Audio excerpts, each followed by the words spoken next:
Ouais, je redonne, bon c'est un peu chiant mais je vais pas être long là. Là pour le coup c'est promis. Je témoigne de ma méthodologie parce que, bon, d'une part j'ai un arrobas clownesque, enfin j'ai des arrobas clownesques, donc ma crédibilité, qui n'est pas le but de ma démarche, en prend un coup. Mais là, comme j'ai mis des vidéos qui, entre guillemets, peuvent être écoutées que par des intellos, enfin, par rapport à ce que j'évalue de ce qui est la moyenne de la population, je reprécise quand même un peu ma méthodologie qui est très simple. J'ai la chance d'être matheux, d'être mathématicien même, et puis j'en dirai pas trop. Ce qui fait que quand j'écoute 8 heures ou 10 heures par jour des gens parler, j'ai en arrière-plan il se passe des trucs dans ma tête, je fais de l'algèbre, voilà, j'évalue, alors tout ça au doigt mouillé, hein, qu'on s'entende bien, mais disons que de la même manière que quand j'observe une courbe ou quand je réfléchis à des maths. Donc ça vaut ce que ça vaut, mais voilà, je peux, j'ai une écoute active, avec derrière des compétences. Par contre j'ai aucune culture et franchement, tant mieux. Parce que ça me permet de ne pas avoir des préjugés, voilà, tout simplement, entre guillemets. J'ai pas les préjugés, j'ai pas lu de livre d'histoire, voilà, j'ai rien lu du tout, et puis surtout maintenant que je suis vieux et presbyte, je peux pas lire, donc c'est réglé. Moi, souvent les gens me disent je vais te conseiller des livres.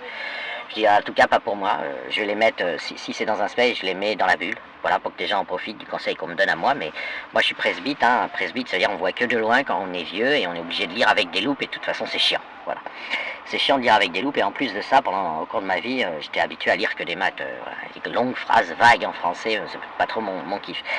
Il s'est trouvé que donc j'ai écouté 10 000 heures, plus maintenant, 12 000 peut-être, je sais pas exactement, ouais, quelque chose comme 12 000 d'islam, c'est-à-dire le monde musulman en train de parler de se parler à lui-même et occasionnellement à des non-musulmans.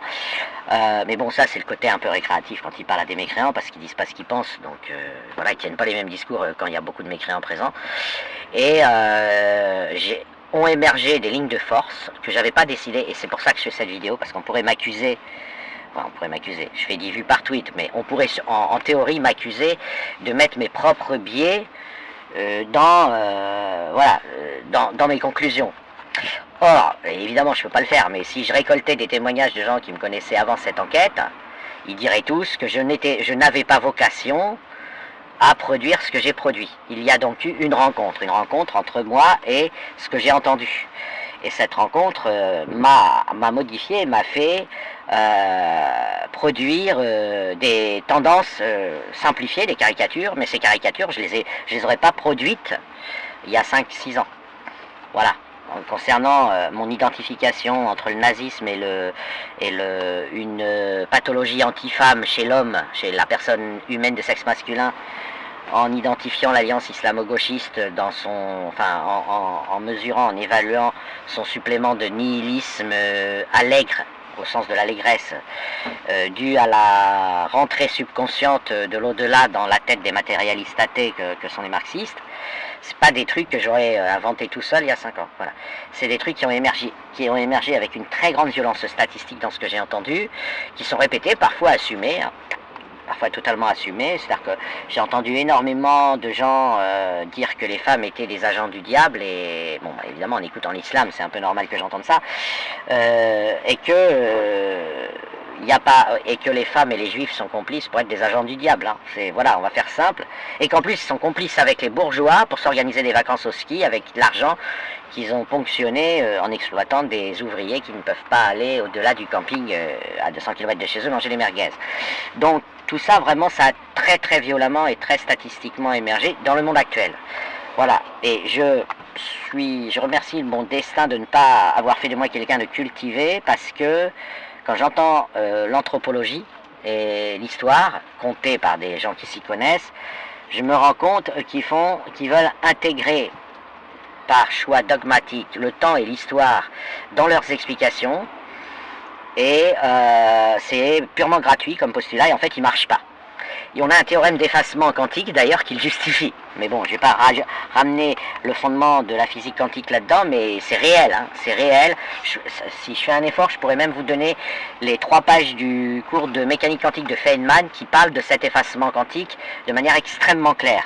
qui dit que ça a été extrêmement nouveau en physique, puisque auparavant, effectivement, en théorie tout du moins, l'analyse d'un état, d'un objet donnait tout son passé, et réciproquement son passé le déterminait.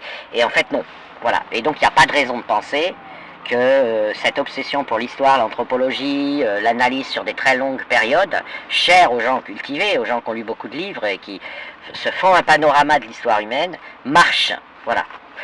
Chaque époque crée des lignes de force qui émergent, et ce qui a émergé et qui, à mon sens, ne pourra pas forcément être facilement deviné par des gens trop cultivés et trop imbibés d'histoire et d'anthropologie, et parce qu'à l'échelle du temps c'est très court, hein, ce qui nous arrive c'est très court, c'est une petite bulle avant que le monde s'écroule. Enfin, il a déjà bien commencé, là les gravats commencent à être nombreux, mais c'est très court à l'échelle du temps, donc il ne faut pas s'étonner qu'il y ait des émergences comme ça qui durent 200 ans, et ce qui a émergé c'est que provisoirement, comme un flash, le beau BEAU a pu se créer une place dans le monde humain,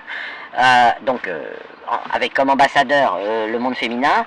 À un moment, on n'avait pas besoin de muscles, mais besoin d'intelligence. Et donc, quand l'Occident a abandonné les religions, enfin, a su les identifier comme des cancers et les a bloqués, une fenêtre plus grande s'est ouverte sur le féminin, fenêtre qui était déjà un petit hublot qu'avait créé le monde juif, involontairement, hein, c'est pas une règle fondamentale, c'était pour au départ dissuader de violer des juifs il y a 2000 ans qu'ils ont inventé que juif voulait dire avoir une maman juive, et puis bah ça a été un accident heureux de l'histoire. Le monde juif est devenu le monde qui immunise la femme contre les problèmes qu'elle rencontre en dehors du monde juif. Donc vous avez comme ça des petits accidents de l'histoire, absolument pas explicables par l'avant. Hein, vous voyez, hein, l'explication connue, c'est qu'on voulait, on voulait infliger à des mecs qui allaient violer des juifs à une certaine époque, une époque barbare où on se servait, il n'y avait pas un commissariat de police pour aller porter plainte, donc les mecs, les gros cons, ils allaient violer des femmes, et quand ils violaient des juifs, on leur disait, ah, si tu fais ça et qu'elle accouche d'un enfant, cet enfant sera juif, tu l'auras dans le cul. Tu l'auras dans le cul si t'es pas content, à supposer que tu sois pas content que ton enfant soit juif. Et donc, c'est pas un élément de profond dogme, hein, c'est une décision de pure protection pragmatique. Mais n'empêche que ça a généré un monde où c'est la femme qui est au-dessus du... Enfin, voilà, je sais pas comment dire, il n'y a pas les mots parce qu'elle n'est pas vraiment au-dessus de l'homme, mais voilà, donc tout le monde le voit, c'est quand on parle du monde juif, on parle des juifs, hein. Les hommes, ils assurent la tendance. Quand vous avez un panorama du monde israélien, vous voyez des femmes qui donnent des coups de fouet à des Neturei Karta pour qu'ils rentrent chez eux quand ils manifestent. Donc voilà, et puis c'est global, c'est en Occident, quand vous baladez dans un quartier et que vous dites, ah tiens, par là il y a beaucoup de juifs, bah il y a beaucoup de juifs en fait. Les juifs, vous les voyez pas, ils sont comme tout le monde, c'est des occidentaux comme tout le monde. Par contre les juifs, vous les voyez, et j'ai mis une vidéo d'ailleurs d'un chrétien subsaharien, d'origine subsaharienne, qui explique encore bien mieux que moi ça. Bon voilà, tout ça c'est pas explicable par une méthodologie c'est pas de l'anthropologie, c'est pas de l'histoire, ça, pour nous, ça dure longtemps parce que ça dure plusieurs siècles et qu'on vit quand on a de la chance, 70, 80, 90 ans. Bon, alors, après, avec les 10 dernières années à l'EHPAD ou les quelques dernières années, bon. Mais à l'échelle explicative des phénomènes ondulatoires, on va dire des masses, il n'y a absolument rien d'étonnant à ce que ce soit accidentel. Donc très probablement que le fort recommencera à violer le beau et que le monde redeviendra un cauchemar. Qu'on a vécu une bulle, la bulle qui a permis l'émergence de la technologie, et enfin bref, de gens intelligents dans l'espace public, et que ces gens, à un moment donné, les autres sont un peu prosternés en disant on va fermer nos gueules parce qu'ils nous construisent quand même des avions et des médicaments. Donc on va pas trop l'ouvrir, parce que voilà, jouer les pitbulls c'est bien, mais on est aussi content que des gens sachent dialoguer avec la nature et nous rendre la vie confortable. Et bon, ça c'est le féminin de l'homme, hein, c'est le féminin de l'humanité, tout ce qui est science est féminin, donc même si c'est... voilà, après je vais pas revenir, j'ai déjà fait des vidéos là-dessus. Du coup, je présente ce qui émerge violemment, statistiquement, qui s'impose de ce que j'ai entendu, avec forcément des biais de confirmation, mais en tout cas pas initialement. Initialement j'étais un gros con, hein, j'étais un dragueur, voilà, j'ai rien d'un féministe. Franchement, c'est... Alors bon, j'étais un occidental, j'ai toujours été un occidental, donc j'ai toujours été très très respectueux, j'ai toujours été un dayout.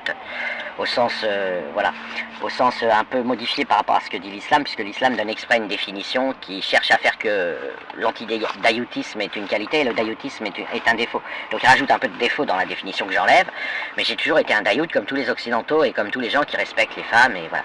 Mais j'étais pas plus que ça, quoi. J'en avais rien à foutre, j'en avais, à vrai dire, rien à branler. C'était pas mon problème. La relation homme-femme, je vivais ma vie, voilà. Ça a émergé avec une telle, ça m'a tellement attrapé par le col, que je suis obligé de restituer que c'est ça qui s'impose. Voilà, il n'y a rien d'autre qui s'impose. Et après, bah, le reste, c'est aussi ce qui a émergé violemment. Mais après, bon, comme je connais par cœur le Coran et que j'ai aussi lu deux évangiles sur 4, mais bon, ça m'a donné le style. Hein. Franchement, je pense pas que je vais changer d'avis en lisant les deux autres. Et puis, j'ai lu la Torah aussi, certes en diagonale, mais enfin, j'ai pu avoir quand même une vision de ce qui a été puissant dans l'histoire humaine, à savoir les religions occidentales, enfin puissant dans dans le monde hors Asie, voilà. Donc ma méthodologie, elle est très simple. Il n'y a pas besoin de faire polytechnique. Par contre, j'insiste, elle est vraiment basée sur des milliers d'heures de gens écoutés. J'ai pas triché, j'ai pas inventé. D'ailleurs, je fais des paris souvent et je montre à des proches que je gagne mes paris, des proches même anonymes. Hein, je dis, ah bah tiens, tu vois là, regarde, il va dire ça. Et je balance 3 audios montrant que c'est une tendance constante. Voilà, je dis, tiens là, tu vois, la conversation va terminer, ils vont terminer sur les femmes. Et ça rate jamais. Ou alors je fais une interview d'Edilos de 4 heures. Donc on est sur un narratif nazi parfait, hein, parfait. À la fin, je lui fais, bon, tu veux pas, pendant un quart d'heure, me parler de ce que tu penses de la femme dans le monde? Et ça rate pas.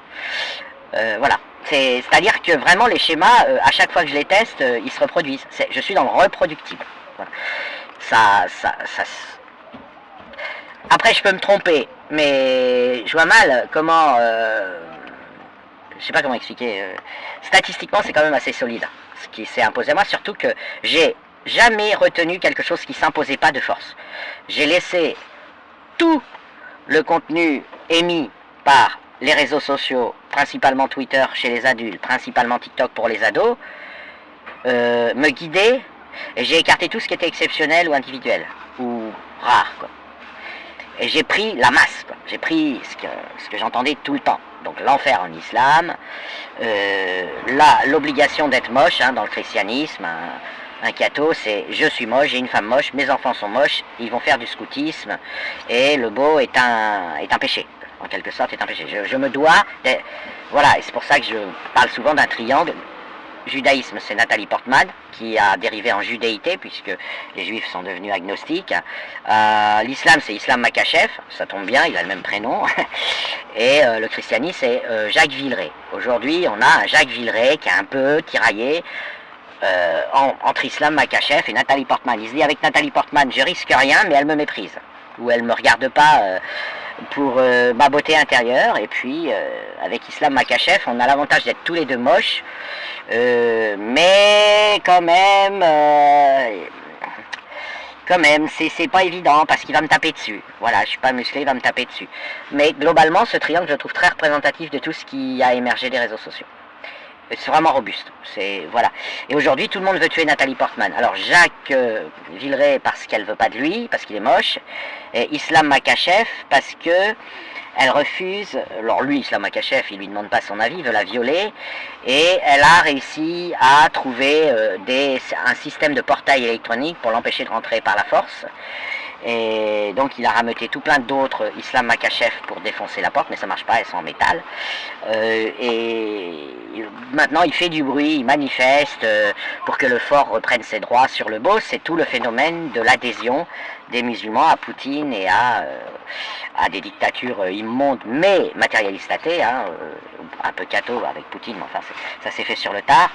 Et toute cette amour et admiration et encensement de Poutine, on le voyait dessiner sur un ours et on voyait les musulmans dire quel homme. Bon, alors que Poutine, il a voilà, il n'y a aucun mec qui a envie de lui ressembler physiquement, hein. Il faut lui rattacher son histoire pour qu'il commence à valoir quelque chose. Mais c'est le fort qui dit, attendez, mais c'est quoi ce beau qui veut nous échapper? Nous sommes forts, nous commandons. C'est vraiment profond. C'est vraiment... je le croise depuis février, depuis qu'il a envahi l'Ukraine. Et depuis que le Hamas a violé plein d'adolescentes, alors qu'en temps normal elles n'auraient jamais été consentantes, hein, eh bien, on a une relée de gens qui estiment appartenir au monde du fort, floués par les droits qu'on a donnés au beau BEAU, et donc un rappel régulier que le beau vient de Satan, et que le fort, la chaussette sale, tout ça, en réalité, ça vient de Dieu. C'est toute ce culte du sale, prôné de manière implicite par le christianisme, de manière explicite par l'islam, avec ce devoir que je rappelle souvent, cette ligne de force catholique qui est: si tu es un bon catholique, tu es forcément moche, tu as une femme moche, des enfants moches que tu envoies au scoutisme, etc. Et le beau va te détourner de Dieu et t'envoyer vers le diable. Mais c'est dans le catholicisme, c'est implicite, c'est mélangé, c'est pas clair. Alors que l'islam, lui, c'est assumé, c'est carré, quoi. Et entre autres, d'où ça provient que ces cultes se soient préservés au cours de l'histoire, bah de la volonté de maintenir le... C'est tout con, hein, c'est économique. C'est tu divorces pas quand t'aimes plus ton conjoint. C'est le pour le pire dans le mariage. C'est tu te maries pour le meilleur et pour le pire. Alors pour le meilleur, il n'y a vraiment pas besoin de le dire. C'est naturel de rester avec quelqu'un avec qui tu es heureux et que tu aimes. Mais l'idée, c'est que tu restes quand même avec lui pour le pire. Et généralement, comme on associe, surtout en Occident, le beau et le pas beau à j'aime pas, et que dans un couple, même si au départ votre partenaire il était très beau, ça s'érode, vous le trouvez pas beau au bout d'un moment, enfin, ça vous effleure plus qu'il est beau, ça peut mettre du temps, mais au bout d'un moment vous dites quand même ouais, j'en ai un peu rien à foutre, je suis devenu un peu insensible, c'est comme manger tous les jours du foie gras, au bout d'un moment vous allez être dégoûté du foie gras, même si vous adorez ça, y compris pour le caviar, y compris pour le beurre blanc, y compris pour tout ce qui est réputé très bon. Eh bien, faut quand même continuer d'en manger. Donc, on ne veut pas que les gens quittent leur partenaire. Et dès lors, on attaque implicitement ce qui est considéré comme un fondement de quitter l'autre, c'est je ne l'aime plus. Et là, il y a une équation, d'ailleurs, j'ai fait des vidéos, mais elles ne sont pas sur les mêmes comptes, il faut que je les rapatrie, parce que c'est pas une équation évidente, hein, c'est l'équation aimer égale trouver, aimer, être amoureux égale trouver beau, c'est un truc qui paraît tellement enfantin, mais tellement naïf que les gens vont avoir tendance à dire que c'est faux, donc il faudra que je refasse sur pourquoi c'est vrai, en fait, et profondément vrai, même si c'est évident pour tout le monde, hein, même s'il faut beaucoup de mauvaise foi pour dire que c'est pas vrai, je vais refaire une vidéo complète là-dessus, parce que l'équation aimer égale trouver beau, en plus elle est courte et franchement tout le monde le sait et en même temps tout le monde le conteste à longueur de journée. C'est aussi un endoctrinement religieux, hein. Mais en raison de cette équation, donc vous avez faut condamner le beau. Bon, pour le maintenir soumis, mais aussi pour le maintenir, pour le délégitimer, afin d'interdire le divorce, de faire du divorce un péché. Et voilà, et donc, pourquoi interdire le divorce? C'est un peu con, tout simplement pour protéger les enfants du mariage. On veut que leurs parents restent ensemble, donc il va falloir qu'ils se forcent s'ils s'aiment plus. Premièrement. Deuxièmement, parce qu'économiquement, pourquoi on protège les enfants? Pour qu'ils soient équilibrés, pour qu'ils aient une vie, voilà. Donc vous voyez, hein, je reste objectif. Et puis, pour l'économie. Voilà, parce que...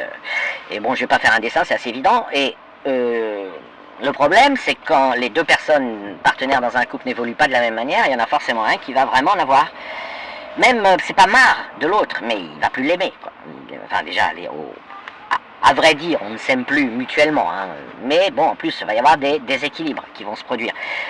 Et là, faut que le religieux prenne le relais et te force à rester avec. Voilà. D'où ces apologies de la famille traditionnelle qui sont en fait des rappels à ne pas divorcer. Voilà. On va faire simple. Ça sert pas à autre chose. C'est simple. Ok. Voilà. Et alors, qu'est-ce que je voulais dire? Et donc, ça génère par stratégie une satanisation du beau. BEAU. Mais alors c'est là où, parce que les hommes peuvent être beaux, les femmes peuvent être beaux. Beaux, belles, ok. Donc il faut vraiment bien déplacer, enfin faut vraiment, c'est pour ça que je dis que c'est un discours pour intellectuels, parce qu'il ne faut pas avoir une vision, j'ai pas dit attirante sexuellement, hein, j'ai dit beau, divinisé, ok. Dans cette sacralisation, cette divinisation, donc en réalité qui est un amour platonique de l'autre. Mais ça c'est très connu, les gens ils disent... Bon, je tire un coup avec des personnes qui vont m'attirer sexuellement, mais pour épouse, je veux une personne dont je suis amoureux.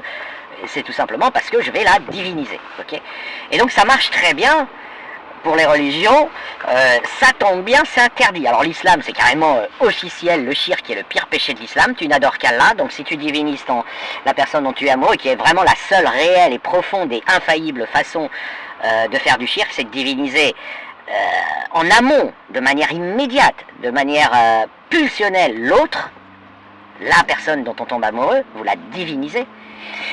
Là, l'islam, c'est le pire péché. Et évidemment, c'est difficile à verbaliser, donc ils essayent ils barbotent, hein, ils bredouillent. Et dans le catholicisme, on est toujours dans l'impressionnisme, ok. Alors, grâce à... Ils ont trouvé le truc, ils ont la femme parfaite comme Dieu, dans un corps d'homme, voilà, donc ça va, ils ont... Mais, du coup, c'est souvent oublié, parce qu'ils utilisent souvent un détour, et assez malhonnête, mais ça c'est en réalité l'amour platonique, hein, qui est satanisé dans les deux cas. Et ils passent par un trucage en disant c'est le sexe, parce qu'ils utilisent leur propre réussite dictatoriale d'avoir forcé les gens qui s'aiment à avoir des relations sexuelles. Parce que je rappelle quand même que vous êtes attiré sexuellement, pas forcément par les gens dont vous êtes amoureux, ok?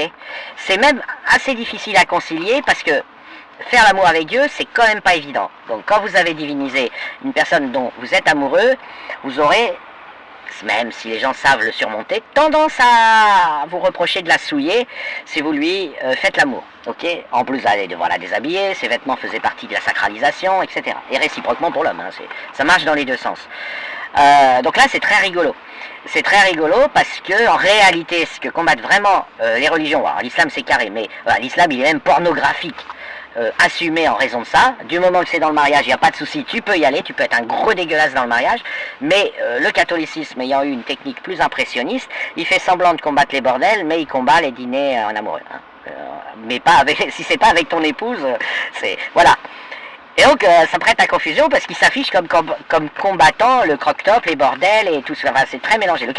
Ce qui est très marrant avec le christianisme, c'est que c'est le bordel général dans la façon dont il s'est monté, mais parce que tout simplement il avait un clergé qui s'occupait de tout. Hein. Et donc les laïcs, le mot laïc d'ailleurs vient du christianisme, c'est-à-dire les gens qui n'étaient pas des curés faisaient un peu ce qu'ils voulaient. De toute façon, le curé arrivait avec... Alors, il n'avait pas une kalachnikov, mais presque. Voilà. Et aujourd'hui, il est resté l'éloge du moche, l'obligation d'être moche, terne, effacé, enfin bref, ça, le schéma de la famille catho, tue l'amour, que tout le monde connaît. Voilà.